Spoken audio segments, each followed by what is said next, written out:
what you believe is what you think God believes. And it's just utterly brilliant research. They manipulated your belief. And basically it was, if you changed your mind on a subject, lo and behold, God changed his mind as well. Wow. And it's just a fascinating study that shows that what we think God thinks or believes is a projection of our thoughts and beliefs. That is a fun intro. Yeah. Thanks. Okay, that took me, I kid you not, that took me like 5.5 hours. So I was going to guess much more than that. Like, that's impressive work. Well done. I think total, if I had to count like collecting all the clips and things like that, probably a lot more. But the actual putting everything together, very long time. Yes, very long I time. believe that. Like that was, I know what goes into that kind of thing. It's like, well done. So you liked it? You felt honored by that? You feel like it's worth it? Okay, dancing? cool. I was up here dancing. Love it. I wanted to make sure that you felt like we're going hard for Dr. Bird. Like we're throwing it down. I love it. I bet you've never had a theme song like that, huh? Nice. Well, so I mean, full disclosure, David McDonald made me a personal theme song, and his are good actually. His are top tier. So I actually for one of our streams, I actually sent him this song, and I said, "You need to play this the next time I'm on your show." And he's like, "Oh yeah, done." Yeah. Well, listen, if I got to be second to anybody, I'm glad it's David McDonald over at Deep Drinks. Everybody go check out after this, not during this. Yeah, David McDonald on Deep Drinks. What's the longest you've gone without sleep? I love that you don't know. I don't. I respect that. Listen, you gotta think about that. Listen, I have a past. Yep, I can tell already. Almost, I want to say almost 72 hours. Ooh. Could be 72, but I don't think so. Sometimes it's just the way that they talk about the church up the street. Literally. Those guys and the way they're doing things, you don't want to be part of. And every other church except for ours is doing it wrong. And yes. Yeah, I told Vince, you're almost better off being an atheist than being the wrong kind of evangelical Christian. You're almost more salvageable not believing in God at all than being a Presbyterian or a Methodist. And I would love to just hear your experience. I would love to just understand more about what that's like and what we can learn and your thoughts and anything else you got. Sure. Well, there's a lot, as you might expect. I would imagine. I'm not even sure where to begin. In the humanist space, the skeptic space, people are mostly on board with broad acceptance of LGBTQIA+, etc. There are a few notable exceptions, but most people see humanism is a value, and so accepting people for who they are is part of that, and that's not the whole thing. Yeah.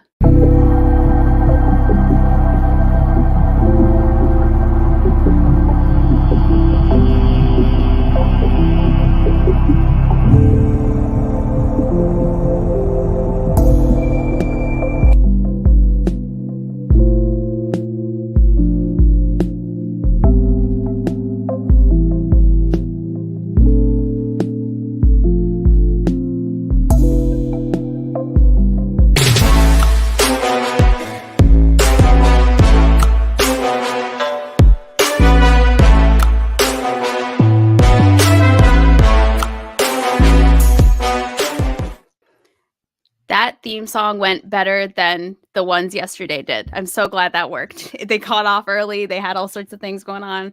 But Dr. Josh, thank you so much for being here. I really appreciate having you. Yeah, thank you for having me. It's funny. The first atheist conference that I did was the Better Conference with Oz up at it used to be the Atheist Network Group. Now it's the Flava, I think is what he calls the channel. But Flava. They asked me what kind of walk-up music I wanted, and so I walked up to Annie Up, and I did this sea walk. It was funny. I'll keep that in mind for next time. I'll make sure to have the right walk-up music. Maybe don't. Yeah, you're like, no, please don't, please. I've always thought, so I did stand up for like 16 years, and they always ask you what walk-up music you want. And I always picked Constant Sorrow by the Soggy Bottom Boys. And I've always thought a dubstep remix of that would have just been delightful. Just delightful. You're in for a hardcore country time. I can only see George Clooney doing. Yes. That's all I can see. Listen, got to bring the redneck energy. That's what we're here for. But that's definitely not what you're here for today. That's what I'm here for. For. Serious. Right. Serious. You don't seem to have a lot of redneckery going on over there. But Dr. Josh Bowen, for anybody who is maybe unfamiliar or who's brand new to the channel, give us a little rundown on who you are, what you do, and what you're here to talk about today. Sure. So Joshua Bowen. I grew up fundamentalist evangelical for 25 years, I think. It's a scene, man. Yeah, it's the vibe. But I got my bachelor's degree from Liberty University, which is a very conservative evangelical school, and then went on and got a master's in theology, the big 6-year Th.M. In Old Testament studies and Semitic languages. I wrote my master's thesis on the meaning of the divine name El Shaddai, and there was a paragraph in the introduction that said, like, this thesis assumes the single authorship of the Pentateuch by Moses. So that's sort of level. I still thought it was a pretty good paper. Anyway. For the time, it was great. Yeah, for what you were working with, it was great. I wouldn't want people reading it now necessarily, right. But then I did decently there, so I got into Johns Hopkins to do a Ph.D. program in ancient Near Eastern studies, and I majored in Assyriology, which is languages and cultures of ancient Iraq. So I focused on Sumerian and Akkadian. And you were still a Christian while you were doing that? Right at the beginning. Wow, I didn't realize that. Oops. Yeah. Hold on one sec. Damn it. Everything was going so well. Perfect. I didn't realize that at first. I thought that was all afterward. No. Interesting. So I suspect most people here have heard this, but I'll say this one part just in case. Like when I was teaching Hebrew for my last 2 years that I was at the seminary, and as I was leaving my final class, I'd gone to graduation, and the president of the school had like stopped the graduation procession when I walked by because they were so excited that somebody from the school had gotten a scholarship. Like I got like a full ride to go to Hopkins, and so the dean stopped me and he said, "So Hopkins, huh? You're going to Hopkins. Are you ready? Because it's a pretty liberal school." And I had my Hebrew Bible in my hand. Actually, it was this Hebrew Bible, the water stain and everything on it. Wow. I held it up and I said, I'm going into the lion's den, but I'm going to win souls for Christ. And look at you now. And look at me now. As tainted as they come. I lasted as an evangelical there, I don't know, about a month and a half, 2 months, something like that. And what, if you don't mind me asking, what was the first thing that they did that made you be like, oh no? Yeah, that's the funny thing. They didn't do anything. There are a lot of people on faculty there that identify as Christian. They're just not fundamentalists. Right. Or evangelicals. And it was just reading ancient Near Eastern texts. It was learning about the history of the ancient Near East, including, ancient Israel. And then just reading through the biblical texts and seeing what stood behind them from a non-fundamentalist viewpoint. And I mean, I've said this in other places, but I left Christianity kicking and screaming, right? Because it was a very, very sad time. Yes. For me. Yes. But, it's just there wasn't anything else to be done. It's amazing how often it boils down to I read. Yeah. Yeah. The end. Yeah.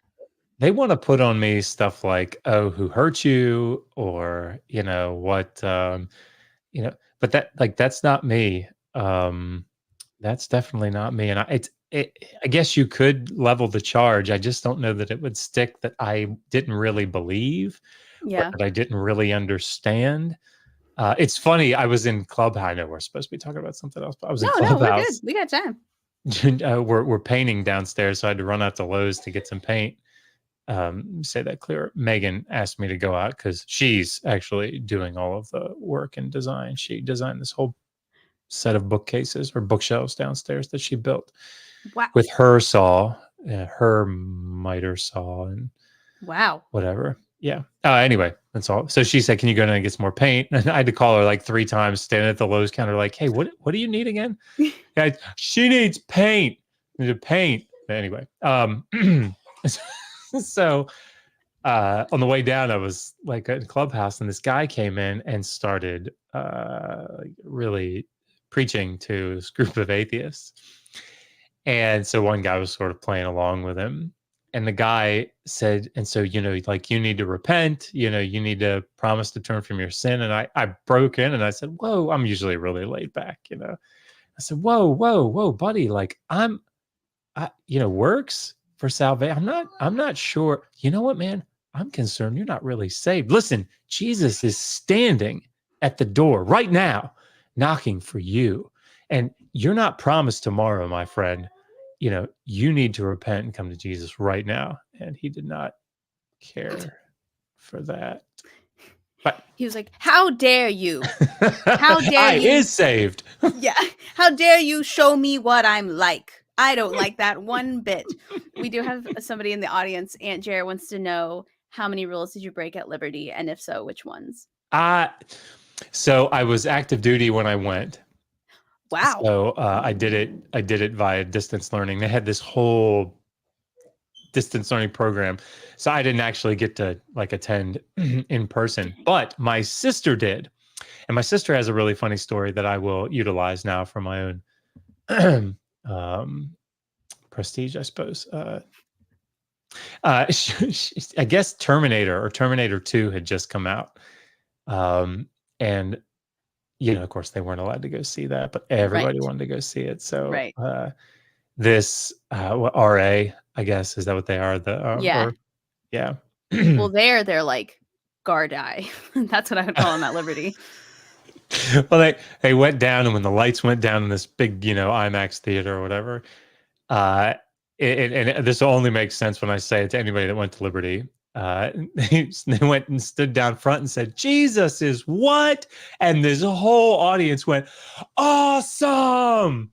Because that's one of the first classes as a freshman that you go to, is the Jesus is awesome class. And that's how they start off every class. Jesus is what? And everybody says awesome. And they said, "I'm an RA at Liberty University. I'm going to report all of you." Like the whole place just cleared. That's hilarious. So.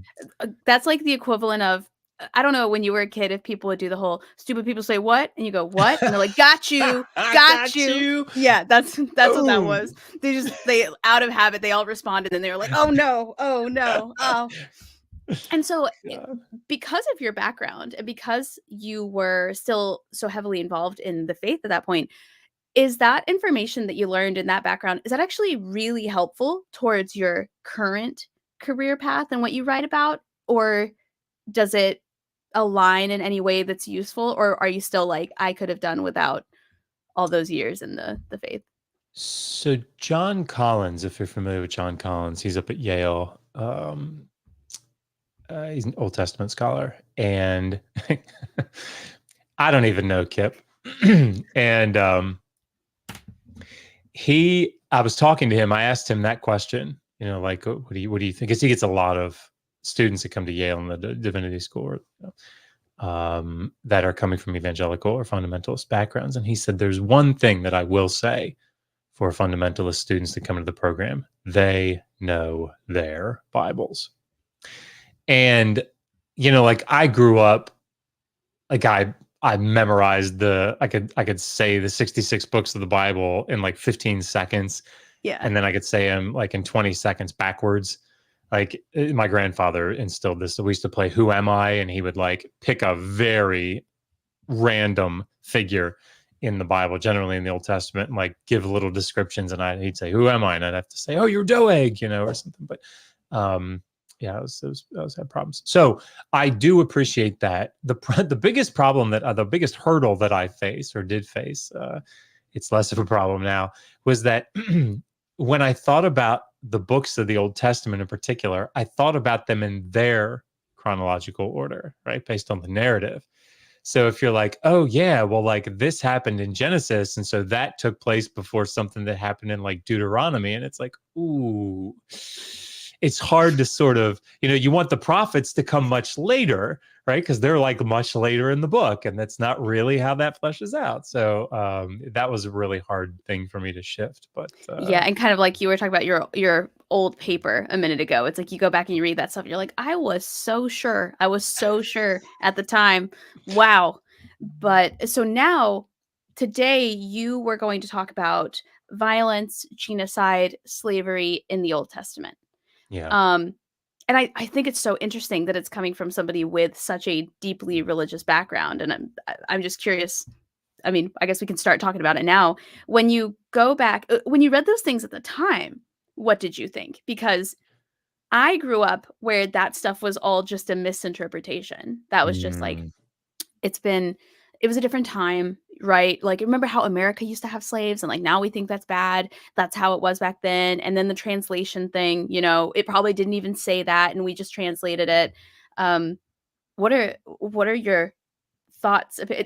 I guess first, do you think it actually happened? Do you think these are actual events that really did happen? Or is it what we're doing with the best of our knowledge based on probably biased historical documents? I mean, it's going to depend, right? So certainly there was slavery in ancient Israel. Certainly there was, there was conflict in ancient Israel, and there were, lots of people that got killed. Yeah. So if we're talking about, things like specifically like the book of Joshua, right? No, it's mainly fictitious book, right? If we're talking about things like 1 Samuel 15 with Saul, was there something like that Saul did? Maybe, maybe even probably. Right. So, like, but I mean, nailing that down to like, did this actually happen with the Amalekites? No, I mean, probably not, right? Like, so you say that in such a casual nature, with the Amalekites and all, you know how it is with the Amalekites. You know how it is. But I think that part of that's one of those things that, and we can talk about this, they're really interesting apologetic arguments that come up. I read that as Charleston first. I was like, this Charleston Jew. Charleston. This no good Charleston Jew. It's fun to be like legally blind in my left eye. That's always fun in these moments. But I mean, I think part of the way that apologists have become very, very clever, and obviously not all apologists, but many of them, at first, it was like, we don't even have to pay any attention to those liberal scholars, right? Because they're all led by the devil, and so who cares? And that's sort of how I went through my days. Like, I didn't even worry about reading non-evangelical commentaries, right? Because they're the only ones that had real truth in them. And so like the other ones, like Hermania, Yale, like, who cares about those people?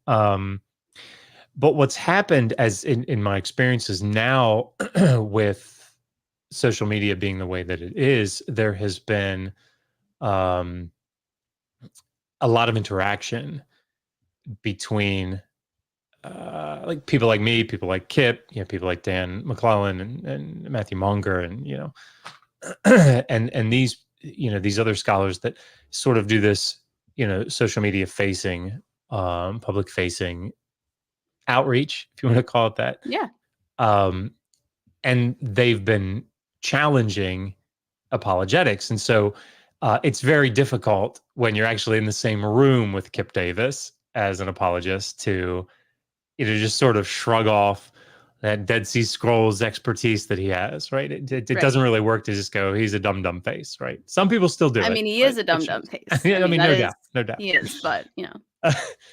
But so now what's happening is often there's taking on board some of these, liberal, scholarly academic ideas, but doing so in a way that they don't really understand either what they're saying or the implications that follow. Yeah. And so you sort of get this amalgamation. So with, things like, and we'll talk about it tonight, there's an apologetic for violence that's called the hyperbole argument, right? And the hyperbole argument is that this language, like kill everyone, men, women, children, cattle, sheep, well, that's hyperbole. It's like, it's like the Steelers really slaughtered the Ravens in the game last week, right? And it doesn't really mean to slaughter them.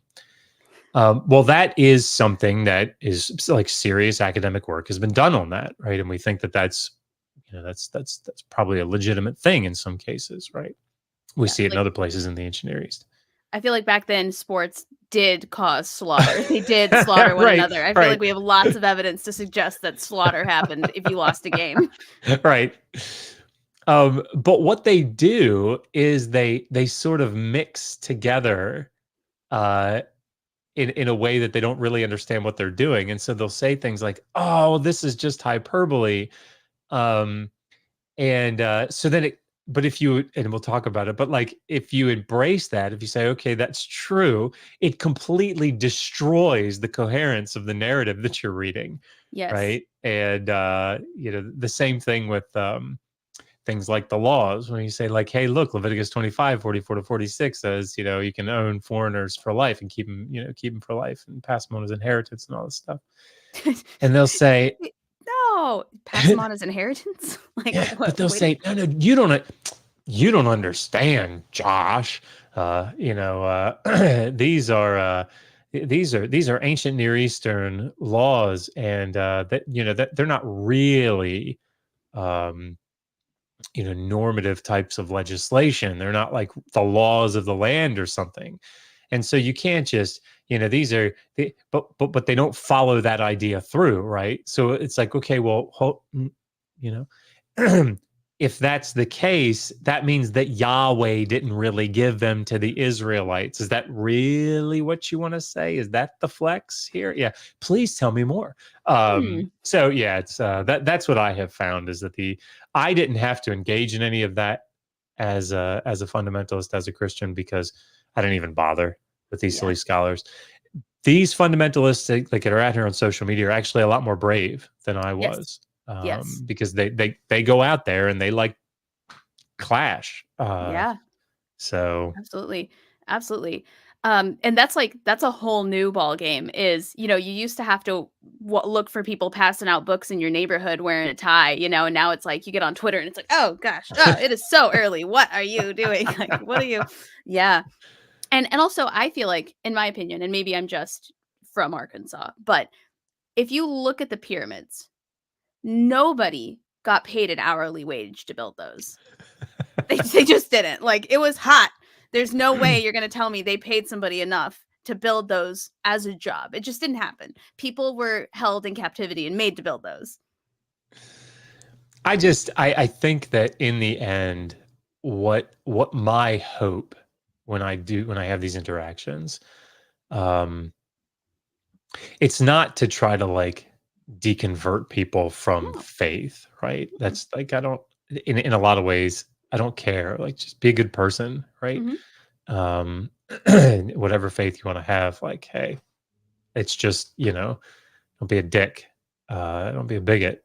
Let people believe what they want to believe, and don't try to like condemn them to hell or some shit, or try to make laws, against them. And anyway, my goal or my hope in these interactions that I have with people is that they will, move from the fundamentalist side of the scale, right? Like, come on up here with the rest of us, like, yes. Still believe there's a God, still believe that's all. Like, I don't care. Do your thing, live your best life, but just like stop stop thinking that people are getting condemned to hell and that you need to legislate your morality, all these things. So anyway. And stop gaslighting yourself that the book you claim is the one you're going to live your life by doesn't say what it says. Like, yeah, that's right. Bare minimum, just at least admit it says what it says. Yeah, agreed. And so as you studied these things, what was it about this topic in particular that had you kind of zeroed in on it, that made you really want to focus on it? Apologists, for better or worse. Yeah. So I think that, the first thing that happened when Megan and I came online, I did this interview on shoot, I'm blanking on the name of the show. It's the Non Sequitur Show. And it was just talking about the ancient Near East and its relationship to the Bible. And that sprouted into us, Megan making a YouTube channel, and, we were uploading stuff. And so most of the stuff that I was focused on was ancient Near Eastern related. So talking about Mesopotamia and Akkadian, Sumerian, all this stuff. Pretty quickly, though, my interactions online sort of dialed into, my experience with the Hebrew Bible, the Old Testament. And so I started getting pushback from a lot of fundamentalist evangelicals. And so I was like, all right, I started hearing these terrible, terrible arguments. I have to credit Mike Winger really with a lot of, and that necessarily followed how I ran that. Really bad arguments, really silly things. I have to credit Mike Winger. Like there was a reason that I went that way. Sorry, Mike. Not saying Mike's a bad person or something. I'm just saying his arguments I think are pretty bad. He's a terrible debater. Terrible. He should just absolutely stop debating. I mean, I don't know that I've ever seen him debate. I just wish he would stop talking in general. Yeah, maybe. Contributing to society. I mean, maybe debate me, right? I'd be cool with that. There you go. But I remember, I saw this video series on slavery. Then I saw one on the book of Daniel. Then I saw, I can't remember, the prophecy against Tyre in Ezekiel 26. Started seeing these videos coming out. People would send them to me. What do you think about this? What do you think about that? And so I ended up doing like video responses to these things. And of course, the way that I decided to like really immerse myself in the secondary literature, obviously read through all the texts, and then write these scripts so that it would be, I think useful. Anyway, I ended up with a whole bunch of these scripted, video scripts. Sorry, Megan's putting the babies to sleep. And how dare I just didn't know if you could hear. No. So I decided, I'm gonna put these together in a resource. So I wrote the Atheist Handbook to the Old Testament, Volume 1, and kind of brought all those things together, and then ended up writing a second volume. I'm currently working on the third, but it's just mostly trying to deal with these topics in a way that people can sort of be armed with, like, what do you do if an apologist comes up and says slavery in the Old Testament was nothing like slavery in the antebellum South? Like, what do you do? Violence and genocide is just hyperbole. Like, what do you do? Hey, what do you say back? I just go, were you there? Were you there? Did you talk to them? That's right. It's just pull a God on them, right? Like, were you there when I laid the foundations, Joe? Yeah. So that's what did it. Well, then slavery just became like the thing, because for some reason, no matter how much you talk about it, no matter how many times you correct certain people on this, it's perennial, right? Like it just keeps going and going. It comes up again and again. So I ended up writing a book on slavery, and then I ended up writing a second book on slavery, which was a lot longer. Wow. Why was the second book longer than the first? Just a lot of information you found afterward? The first one was meant to be like a quick hit. Like, here, I'm going to give you an introduction to slavery in the ancient Near East. Here's an introduction to slavery in the Hebrew Bible. Here are bad apologetic arguments. And I thought that would be it, right? I mean, like, all right, here's a 250-page book or something. Like, here you go. Like, that's the floodgates opening up. Yeah. And it wasn't it's just like people have this thing that they do with me, and probably not just me, but certainly with me. It's called throw it up against the wall and see what sticks, apologetics. It's very effective for them, because what they do is they read a chapter in some book that I put in my bibliography, right? Or I cite in a footnote or something, and they go read it. They don't understand it. But they like semi understand a half sentence here or two. And then they like cobble together some goofy argument and then say, aha, try that one on for size. And you're like, you hear it and you're like, that is so, it's like, Mr. Madison, what you just said is one of the most insanely idiotic things I have ever heard, right? But you can't say yourself. I mean, you can't. You could, but yeah, you can. You're probably a better person than me. Well, no, but I mean, like, then they go, ha, I got you. Now it's just an ad hominem, and you have no answer, and you're like, oh my God. So then you have to address it, but you can't just say, here's why it's wrong. Usually because there's a lot that leads up to why it's wrong, right? There's a lot of no such thing as nuance in apologetics. No. There's none. It's like right or wrong. And you're like, this is a whole book. And then they go, gotcha. Well, then I spend 2 weeks, and I see Kip doing this all the time. Like, you spend 2 weeks, in your spare time prepping, this step 1, step 2, step 3. And now they get all the way down to the end. This is why what you said doesn't work. Right. And you take it, you spend all this time, then you go back to them, you present it to them, and you go, see, it doesn't work. And they go, yeah. But what about this one? Because by that point, they've come up with their next cobbled together argument. And after about the 48th time, you're just like, and then you have to say, look, I'm just not dealing with you anymore. And it's boom, I win, right? Yeah. I got him. It does not matter with people like that. It does not matter at all. There have been so many times where I've literally said, I would send you a link, but you're not going to read it. We both know. Like, I would send you the stuff, but you're not going to read it. So I'm not going to waste my time. Right. God. And then, like you said, they go, gotcha. See? Gotcha. Quaking in your comeback. boots. Yeah. So yeah, that's sort of what's happened with slavery and genocide, is that and then it's fine. I mean, like, I'm very happy to do it. It sounded weird.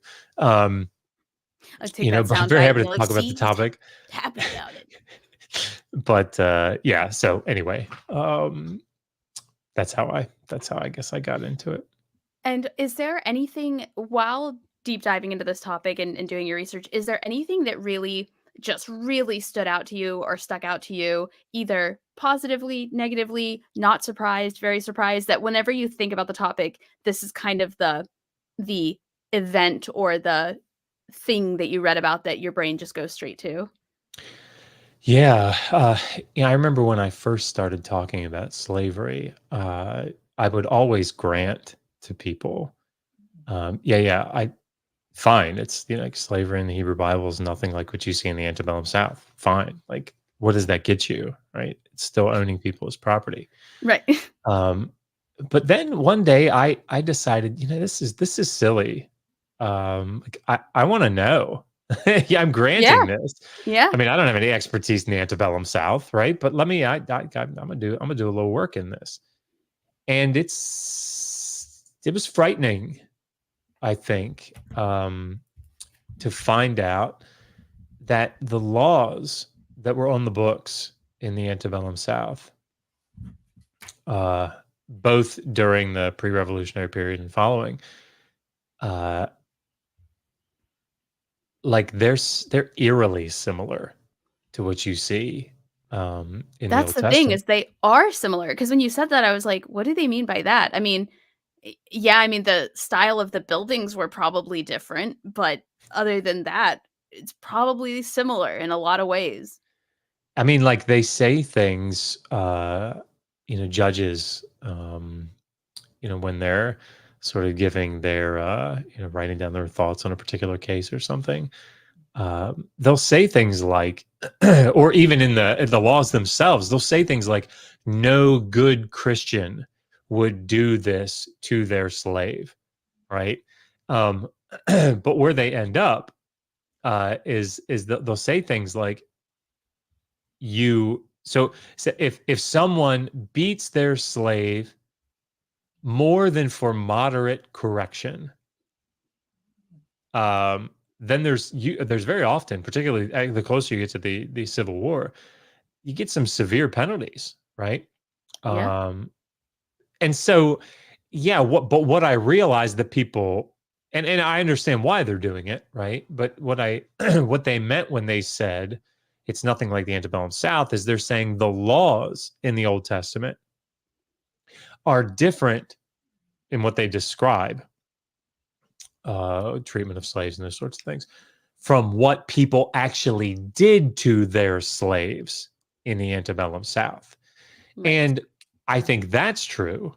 Yeah. The problem is that you could just as easily say the laws in the Old Testament are nothing like what the Israelites did in the narratives to their slaves, right? Right. So like, so you go from slavery did not exist to, okay, it did, but like they were a lot nicer to their slaves. They only beat them up a little bit. Well, at least according to the law. But the problem is that the law says the same shit, right? And that's what was so scary about it, because, and people always say I'm like, raising alarms or dog whistles or whatever. But I mean, fine, like I'll risk it. And because we were talking about this off air before we started, like one of the things that has surprised me the most in this discussion is that many apologists don't hear, if they actually sit and listen, when they hear, here are the verses, here's the, the exegesis, whatever, this is what shows that slavery is endorsed in the Old Testament. What they don't respond with very often is, oh my gosh, that's terrible, I have to go think about this. No, what they come back with is, shit, maybe slavery's not so bad. Right. And also, even if, let's just say the antebellum South was so much worse than what's depicted in the Bible, so what? Yeah. So what, right? Yeah. I mean, I can come up with a true crime story that is worse than whatever true crime story you can come up with. Okay, so I don't want either of those scenarios to ever happen to me. That's horrible. What? Your Honor, my client should be released. He only killed 3 people in his. He's not this other guy you saw last week that killed 7. I mean, come on. Right. Your Honor, I present to you Ted Bundy. What an ass, right? My guy, not like Ted Bundy. My guy, not trying to be Ted Bundy. I rest my case. Thank you. Oh my God. Yeah. And so in terms of places maybe in the Bible or stories from the Bible or books of the Bible that you think most accurately represent what it might actually be like, is there any scenario in the Bible where you're like, I think this is actually how it was, or this is as close to a real account that we're actually going to get? Yeah, I mean, so with slavery, I think what you see in the laws in Exodus 21, what's called the Covenant Code, those are probably the oldest laws, or at least contain the oldest laws, and I think they're probably fairly representative of what was going on in ancient Israel. And the reason that I say that is they're pretty consistent with the rest of the ancient Near East, both in the law collections, like the laws of Hammurabi or the laws of Eshnunna or the laws of Lipit Ishtar, blah, blah, blah. But it's also pretty consistent with what we see in actual contracts and legal cases, other legal documents. So I suspect that's probably pretty close to what was going on. Mm-hmm. When you get to the book of Deuteronomy, which is a later text that's reworking Exodus, they're adding things that are, moving toward a more idealistic view, right? So instead of just a slave, a fellow Israelite working for you for 6 years and being released in the 7th and then being set free, he works for 6 years, and in that 7th year, you have to set him free, but you have to give him all sorts of stuff to go out and start over with. And the text anticipates the master going what? I can't do that. It's the whole point of me taking him as a debt slave is to get this money back. Now I got to give him a whole bunch of money when he leaves. Yeah. How's that going to work? And because then the text says, like, I will supernaturally bless you if you do that. So it's adding in this divine element of, God's going to have to intervene, and superintend this in order to make it work. And the same thing with Leviticus 25. So I think that, I think that's, close. When it comes to things like genocide, again, to cite John Collins, because I think he says these things so well. I did an interview with him and talked about the topic of violence. And I asked him, I said, like, what do you think about this whole hyperbole argument, which again, we can talk about. And he sat back and he thought for a second and he said, they killed a lot of people and they claim to have killed even more. And that's about right. That's a pretty good way to say it, right? They killed a lot of people and they claim to have killed more. That's they were probably quite generous in their writings. So we had a question here. Is there any idea of how pervasive slavery was in ancient Israel? Percentages, number of slaves, etc.? Yeah, there's not a lot of data. Israel's one of the places that we actually, oddly enough, don't have a lot of writing preserved from, right? So like we have some cuneiform documentation that was written on clay tablets that's preserved there, but not much. We do have some from like the 14th century with the Amarna tablets. Obviously we have Egyptian writings, but not from Israel, in any kind of number. So it's one of those places that reconstructing, actual practices like that is difficult. We have to sort of rely on archaeology, and then later textual data to sort of reconstruct those things. And that later textual data is unfortunately quite often the Hebrew Bible.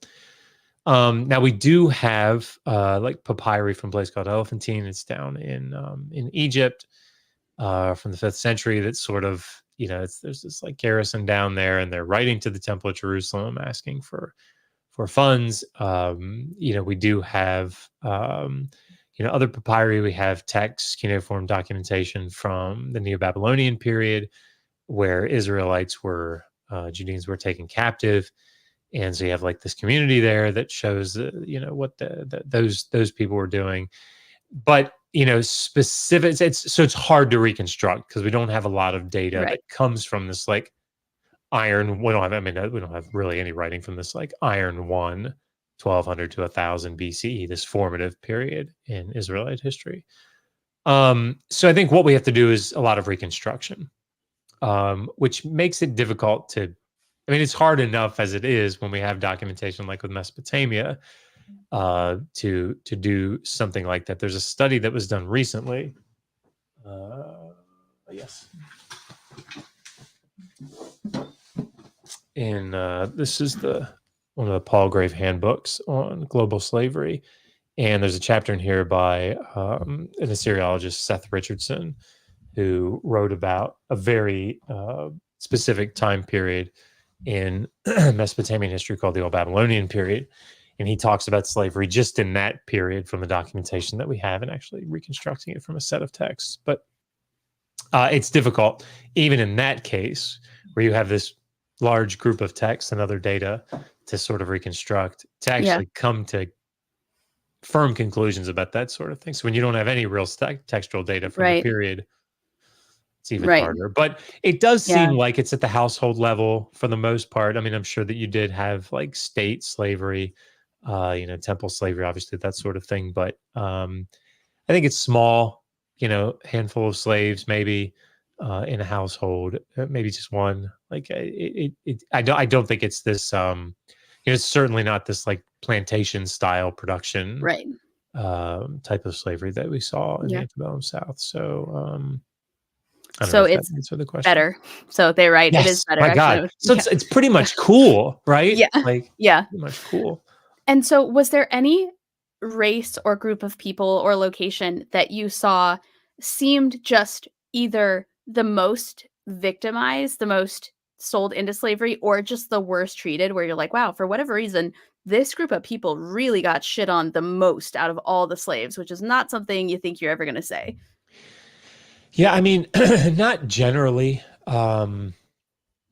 Essentially, you have and this is in the ancient Near East in general, so not just in the Hebrew Bible or in ancient Israel, you have like the citizenry, like members of your country, and then you have everybody else, right? And everybody else has different laws.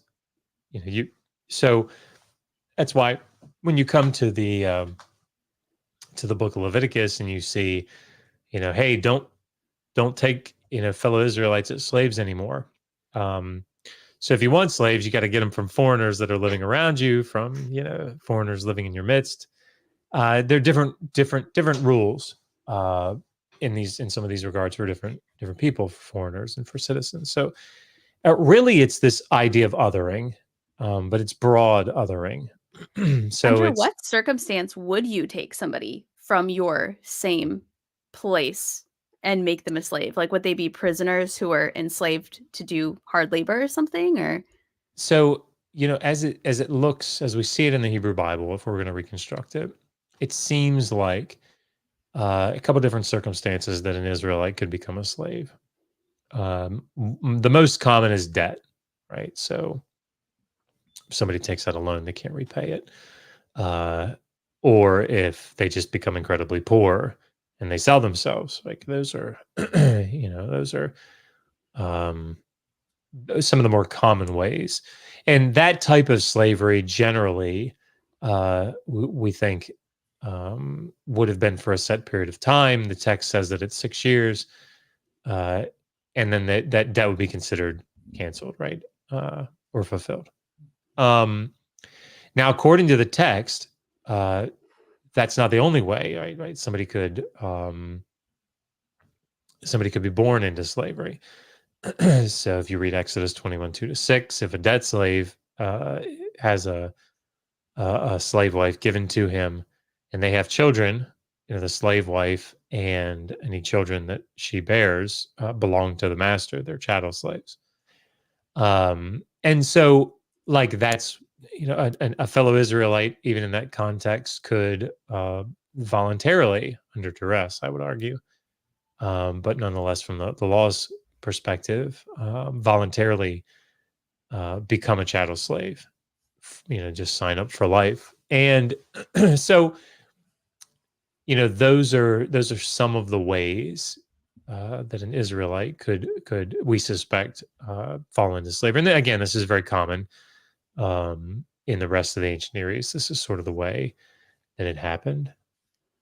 And say, for example, a slave woman gave birth to a child from the master, would that child still fall under the policy of eventually their debt has been repaid, or are they a different class and they're just a slave? It depends on the law collection that you're looking at, right? So generally speaking, if a master has sex and has a child with a slave, that they creates a different status. So like in some of the collections, that slave woman is to be released along with her child. In other collections, that the father can declare that that child is like a legal heir, and in that case, they have a share of the inheritance. If he doesn't do that, then they're to be set free. So, yeah, it's different when the master is the father of the child. But again, it's sort of it just sort of depends on. But there's sort of commonalities that seem to run throughout each of these with various nuances. Yeah. Nuance again. I know, you can't right? have nuance. There's no such Stupid thing. We all know it's so black hard. and white. Right. So if there were one lesson or idea or thought that you really wanted evangelical, fundamentalist, or just run-of-the-mill Christians to understand or to take away from what you've learned in terms of slavery and genocide and those things in the Bible, what is it that you would want them to understand or to think or to maybe one day even agree with? If you read the Iliad, if you're like me, I don't have like the steel stomach that some people have. And so like I pick up on the violence pretty quickly. If anybody's ever read it, like, it talks about how like the spear goes through the outer part of the shield, then through the inner part of the shield, then into the belly of the person. It's like, we know how a spear works, man. Right? It's like, you don't thanks, gotta write Frank. it. Yeah. It's like, okay, Stephen King, tell me all about it. It's the best of times. It was the worst of times. So the problem is that when you have a sacred text, particularly one that you've grown up with, you become desensitized to these things, and you have this interpretive framework through which you take the text in. So I'll give an example. And I actually give this example in the chapter in my book that talks about violence and genocide. I put a tweet out a while back, and it said, in a suicide act, a man brought down a place of worship, killing 3,000 men and women. And then I entered down twice, and I said his name was Samson, Judges 16:25. And, most people from the responses that I got on that tweet read that first part and were like incensed.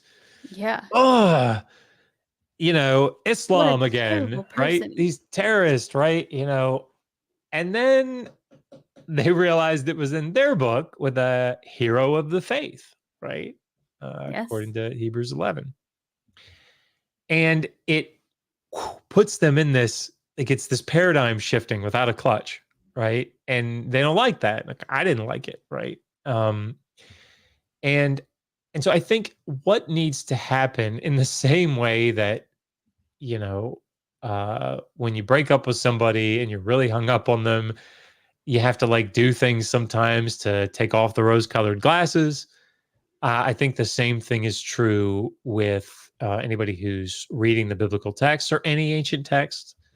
You have to try to take off those bias glasses, right? That you don't even realize that you have on, and read some of these texts. And I give an example in the book. In Ezekiel 16, there is a very violent chapter against women. Sexually violent chapter against women. And there's a metaphor. Yahweh is seen as this husband of his people, and he dotes on them and gives them all these great gifts and takes really good care of them. And then what does she do? Is she goes out and whores it up, right? And has, how dare she? How dare she? And has sex with all these different men. And so Yahweh, when you read through the text, like strips her naked, calls all of her lovers, exposes her to them. I mean, it's very graphic and very violent, right? Yeah. And because it's not in the Epic of Gilgamesh, right? Or it's not in, a hymn to Tukulti-Ninurta, or it's not in, the laws of Ornama or something, or some Neo-Assyrian king. Evangelicals, Christians, they come to that text a little more delicately. And there's a book on violence, evangelical publication on violence, that I have downstairs. And Daniel Block has an article amongst other people, and he makes this comment. And if I had my, I do. And of course, I don't think I have my reading glasses, but I am going to make it. I feel like you have everything just like on hand, within reach. On hand. Well, I got in trouble a while back for not having one of my books next to me. And so I wanted to read this quote because, So this is from my chapter on Old Testament laws on adultery and rape. In Ezekiel 16, Israel is compared to an adulterous wife who is, quote, playing the harlot, committing adultery against her husband, Yahweh. The text metaphorically depicts Yahweh as a man who takes Israel, who had nothing and no one, and rescues her, lavishing great gifts and care upon her. However, in spite of his exceptional treatment of her, she spurns his gifts and goes after other lovers. Yahweh then visits punishment and wrath upon his adulterous wife for her faithfulness. His violent reprisals are, as they are described in the metaphor, are disturbing. Go read the chapter for yourself. And these have caused no small amount of difficulty for those trying to explain how the metaphor could be considered appropriate, given their depiction of a biblical marriage. Is this really how a husband was expected to treat his wife? In his commentary on this passage, Bloch provides a brief excursus where he seeks to defend this passage and the violent and misogynistic metaphor it utilizes. I find one section particularly disturbing, and as we close this chapter, I would like the reader to simply take it in and sit with it for a few minutes before going on to the next chapter. Christian apologists, please do better. Here's the quote.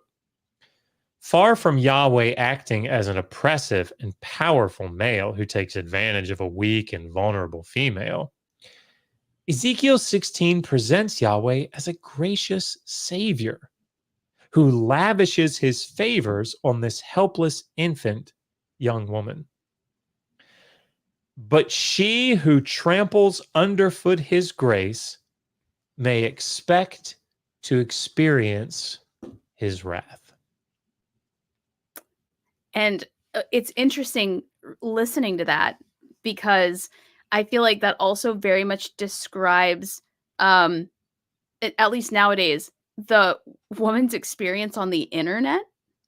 Because you have these guys that now we have, a label like incel, and they say, I'm so nice. I gave you this. I sent you that. And it's always stuff you did not ask for. You did not. They're like, I asked you how your day was. I sent you a Starbucks gift card. I this and that and the other. And you had sex with another guy. So now I'm gonna, and the retaliation is always like 1,000% worse than whatever it was that. And so as you were reading that, I was like, man, this sounds like an incel manifesto. There's some group of dudes out there that are like, yep, says it in the Bible. Therefore, these girls, they owe us. Interesting. Yeah. That's just where my brain went when you were reading that. I was like, this sounds familiar. Oh yeah, the internet. That sounds about right. And wow. If you think about it, I mean, like as an ancient Near Eastern text, we get it, right? I mean, it was a patriarchal society, it's a misogynistic society. It's what you would expect. But as the God of the universe writing this, I would just sort of coming full circle with this. If you're going to, as a Christian, attempt to base your morality on what it says, the stipulations, the dictates, the mandates, whatever, in the Hebrew Bible, and you're going to do it without having a very heavy layer of liberal, humanistic updating. Yes. Appended to it. Stop. Right? Don't do that. Do not.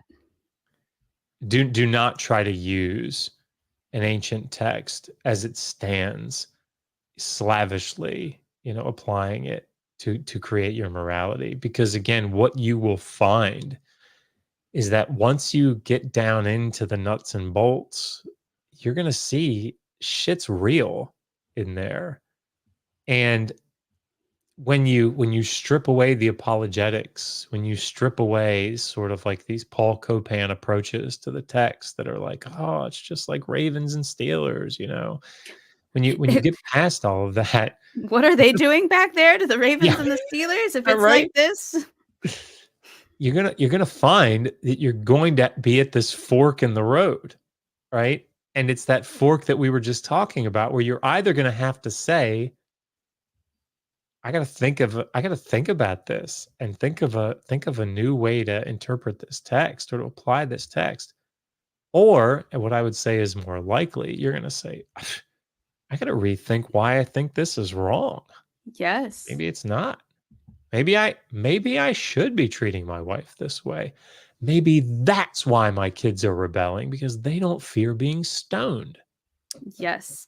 Yes. I don't know if you spend a lot of time on Reddit. You don't strike me as someone who spends a ton of time on Reddit. But No. what I love doing is I love following communities that are the complete opposite of what I'm a part of, because I just like to lurk and see what's going on. And there are pages for like red pill Christian men, things like that. And while I'm 90% sure that the shit they talk online does not happen in real life, when they're like, make sure she knows you're the head of the house, that guy probably gets like his ass whipped when he, like metaphorically It's speaking. probably that he's never seen a woman naked, right? That's right. probably the reality. He's like not married, because it's stupid. They put like, how much can they bench press? They put all that in their bio. It's so stupid. But like, when they're like, whip her into shape, those same guys are about to go do the dishes and not say a peep and just like, just live their life. But it's always very interesting to see when they take parts of the Bible and say, well, God said this, like the Bible says this, the Bible says that. And they're not wrong. They're quoting it accurately. And that's where it's not funny anymore. Because it's funny when it's like, oh, it's before you comment, you got to put how much you fucking bench press. Like, who cares? Like, no, you don't. Like, post a pic. No, you don't. Right. That's the big thing. No, you don't. Like, first of all, no, you don't. We all know that. But and kind of to summarize what you said, somebody put a very similar sentiment in the chat. They said it's just nuck and futz that tribal notions of how genocide, enslavement, etc., recorded in millennial old traditions are thought suited for a world of 8 billion people more connected than ever in history. Yep. And I've done stand-up for 16 years, and one of my favorite takes on the Bible that I ever heard was a friend of mine. All she said was, they didn't even have glasses. Why would I do anything they say? They didn't know shit about shit. They didn't even have glasses. And so I think about that every once in a while. I'm like, they literally didn't even have glasses. How are they supposed to know how eternity works from here on out? And how are they the moral high ground for how we're supposed to live our lives? Honestly, if I were an ancient Israelite or I were an ancient, Mesopotamian, and I could somehow see what people were going to do with the stuff that I wrote down later, I'd be appalled. I'd be like, hey, like, what the hell? You're going to get people making fun of me because there's no way in the world that's so unfair to hold me to this standard of like what science is going to be able to say in 2,500 years. Like, why in the world? That's not right. Like the shit that I say about like, fuck, I don't know, like the stuff we say about science today in 2,000 years is probably going to be like, we're grunting or something. So the stuff that I lived, breathed, and died by at 18 is the cringiest shit I've ever heard in my life. Like, I remember some of the I'm never going to change, this is the hill I'm going to die on opinions that I had even at 25. And I'm like, girl, you don't know anything, let alone how to write the moral obligations for people that are going to exist thousands of years from now. It just, I laugh my ass off at the notion. But, well, Dr. Josh, I want to be respectful of your time, and I appreciate you hanging out here with me on my channel, with folks in the comments, I guess with Kip too, maybe. But if we wanted to check out more of your work, if people were listening to this and they were like, I want to read more about what you have to say on this, are your books available on Amazon? Where can we best find them? Yeah, I mean, if you go to Amazon and type in Joshua Bowen, all of our books will come up. I think I did that, and the link is in the description, everybody. Oh, thank you. I just wanted to make sure I asked this question. Megan has them on her Etsy store, which if people go to, and maybe one of the people in the audience can type it in, if you go to digitalhammurabi.com. Yep, they did. Yep. Okay. Then like all the links are there, and she puts them up in case people don't want to go through like Amazon, or if they want a signed copy or something. We signed a couple more copies of our Learn to Read Ancient Sumerian books last night or the night That's before cool. to mail them out. So that's really cool. Yeah, and I'm working on. It's going to take a little while. I guess this third volume is going to be pretty meaty.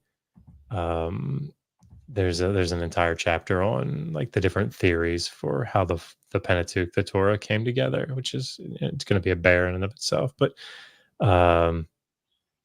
Kip is advising me on how to write my Archaeology of the Dead Sea Scrolls chapter, so that's going to be. I'm sure he is. He is, yeah. I wouldn't dare make a move. No, he's been very, very gracious. He's recommended a bunch of resources that I definitely need to make sure I take into account. So it'll be good. But yeah, that's and Megan is currently teaching an Acadian class. She is a professor out at college out in Washington State. Wow. And it's Peninsula College. And I don't know if you know this, but she's the host of Bart Ehrman's Misquoting Jesus podcast. No, I did not know that. Yeah, so if people didn't know that, so everybody knows who Bart Ehrman is. She's the one that is there every week with him, asking him the questions and keeping him on track. I did an interview with him on a topic that you probably never see coming, slavery. Wow, wait, let's dive into that for a second. Hold on. Oh, and actually I was talking to, I don't know if you're familiar with Stephen from Rationality Rules. I know him. He doesn't know me though. He should. But Kip and I went on his channel for like, what was it, Kip? Something like 4.5 hours or something.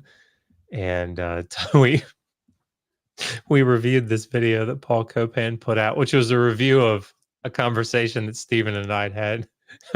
Like Inception. Oh my God, it was so funny, but it was a long and funny review. But that's going to be coming out, I think, pretty soon in PCF. 4.5 hours. That's right. Wow. So, anyway, sorry. Awesome. No, yeah, you're good.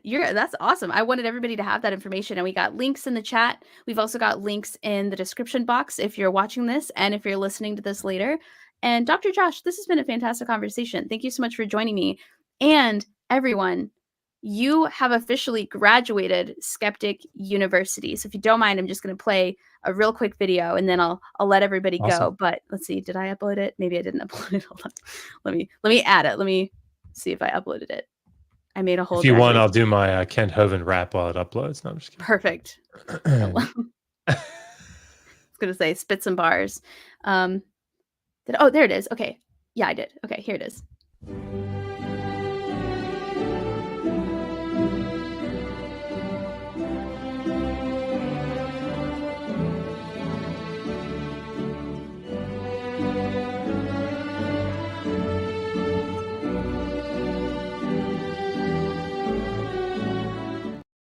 Please do not try to get credit from this class. Yeah, please. I realized at the end, I was like, never once have I mentioned it was accredited. So I feel like it was not accredited, so I feel like I should. Let's see. I don't get, they keep posting this in the chat. Is this an inside joke? I don't understand. I don't understand what this means. So there is a type of Christian apologetics called presuppositionalism, if you're familiar with it. Yeah. And it's a scripted thing that they do where they're I mean, if you know, but they're challenging, like, how can you know anything at all, right?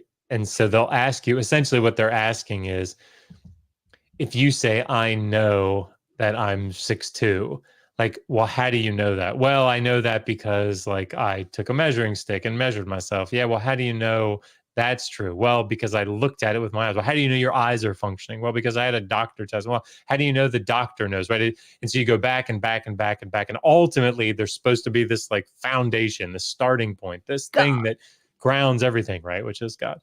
And so they'll say things like, what instantiates, the all that is possible or impossible, which, what is the precondition, the necessary preconditions to intelligibility. And so all these little sort of catchphrases. So I'll go into streams and I'll type things like, I don't know why anybody would listen to Derek Lambert. He can't even instantiate the necessary preconditions of the possibility of all possible impossibilities to the ground of all being, for ultimacy.